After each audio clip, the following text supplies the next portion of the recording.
क्षेप आहे आपल्याला. दुर्दैवानं आपण त्या ठिकाणाला येतो म्हणून हे तरी आपलं भाग्य समजायचं एवढं. तर त्यांनी गड जिंकलेला आहे म्हणून आपण येतोय तो अभिमानानं ताठ मान वर करून येतो. नाही तर आपल्याला ताठ मान वर करून येता आलं नसतं.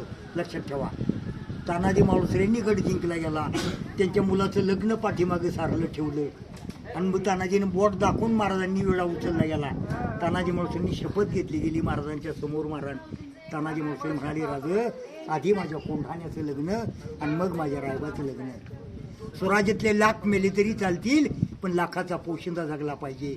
आम्ही अंधाराला भीत नाही, आकाशाची साथ आहे आणि मोडल पण वाकणार नाही, मराठ्याची जात आहे असं म्हणून तानाजी मालुसरेंनी गड 500 मावळे दिले आणि गडाच्या पश्चिमेच्या तारीख 4 फेब्रुवारी सन 1670 साली तानाजी मालुसरे यांनी गड कोंढाणा मोगलांचा किल्लेदार औरंगजेबचा सरदार उदयभान राठोड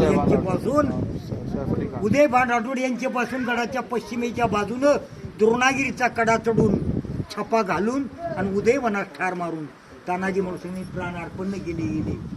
त्यांच्या अद्भुत अशा पराक्रमाची स्मारकशिला म्हणून महाराजांनी तानाजी मालुसरेंच्या स्मरणार्थी ते समाधी सिंहगडावर बांधली.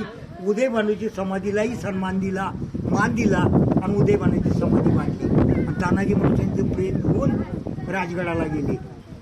तानाजी मालुसरे गड जिंकून येत आहेत म्हणून त्यांना अवसान करण्याकरता पालखी 20व्याला राजगडाच्या खंडोबाच्या माळाला गेली.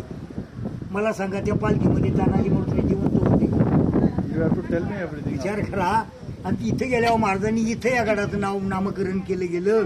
मावळे जमवले, शिवाजी महाराज आले, पहिलेच पाऊल कल्याण दरवाजाला पडलं आणि महाराजांना जाणवलं की गडावरती काहीतरी दुःखाचं सावट पसरलेलं. तर तानाजी मालुसरेंच्या